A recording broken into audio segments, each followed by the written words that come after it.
Hey everyone, and welcome. My name's Aaron, and today we're doing a demo of the Lovepedal Amp 11 GOLD. I'm playing my Fender 60th Anniversary Telecaster through my Jackson Newcastle 18. And before we start, I'm going to be messing with, a lot of these knobs and stuff, and I wanted to let you know that this boost knob here is actually a bias control. So when I turn this knob, you're going to hear some sort of interference sounding scratchiness. Just wanted you to know that that's not a defect of the pedal. That's just the sound it makes when you have a bias control in a pot on a pedal. And we'll get into what that means a little bit later, but I wanted you to know that up front so you weren't confused. Anyway, here's my clean tone going into my Jackson. No pedals on.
All right, the Lovepedal Amp 11 Gold. I bought this after actually watching a YouTube video of some guys playing with it, and I thought, wow, that thing sounds good. That sounds like just a big old box of rock and roll. And so I got one. This one specifically has the 2 foot switches on it, and they are independent of each other. This one is sort of cool because you can use the boost just by itself, or you can use it in conjunction with the overdrive here side. So yeah, this is an overdrive pedal. It's got some pretty standard controls here. We got level, drive, bass, and tone. Tone is treble.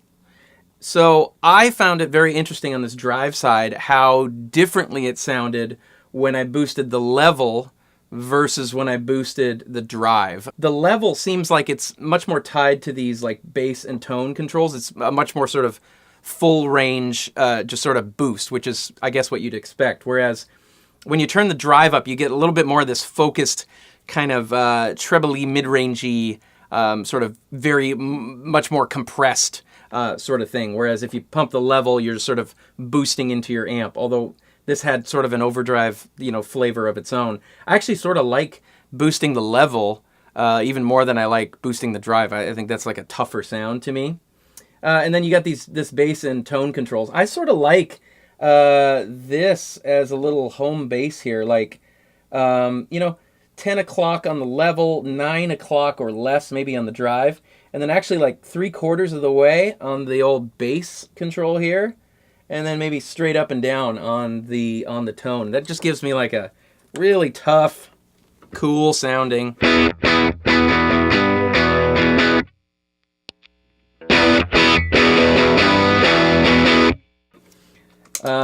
Definitely aggressive. This is one of my more high gain sort of overdrives. It's not really high gain. It's more like medium gain, but I don't do a lot of super rock and roll or metal sort of sounds. So it's high gain for me. And then what's going on with this boost? This boost over here, as I said at the beginning of the video, is actually a bias control. Now, I'm no, pedal builder, so I don't know exactly what's going on with this thing, but I can tell you what it sounds like, which is, this is sort of like a saturation compression control. So as you turn it up, it's not really going to get louder. Your tone is just going to get more compressed and saturated and distorted. Lovepedal do a pedal called the Church of Tone, which is supposed to be like a Jimi Hendrixy sort of sounding thing, which is like a 60s Marshall turned all the way up. And that sort of saturation and that response that you get, which is just sort of like a note can go forever and ever, which you could hear when I was playing around with that on its higher settings. That's sort of the feel, what it's supposed to feel like and emulate. In practice with it, that's kind of been how I've used it. I use this pedal in general on more like lead, type of stuff, single note stuff. I don't actually love how it sounds when I hit big chords. I prefer some of my other overdrive pedals for that. But this just sounds great, especially if you have a compressor in front of it. Your notes will just sustain forever. If you've got this, even at a lower sort of gain setting, like if you've got this boost, really anywhere on this boost, but the more you turn it up, the more it's just going to saturate and sustain like forever and ever. So let's try that. Why don't we? So let's just like crank this sucker, give it some like level. This is just like a meaty. I'll give it some reverb and delay.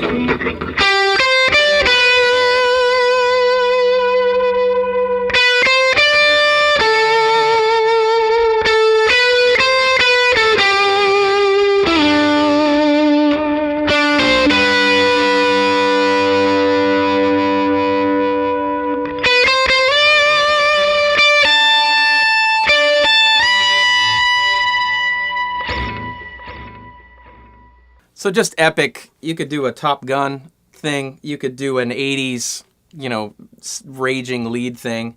Really easy kind of to play. So that's kind of how I use it, is for these big aggressive lead tones. Honestly, it's probably my least used pedal on my board, mainly because I don't play lead guitar that much. But when I do, this pedal comes out to play more often. So definitely check it out if you get a chance. That's it from me today. Let me know if you have any questions down there in the comments below. We'll see you next time.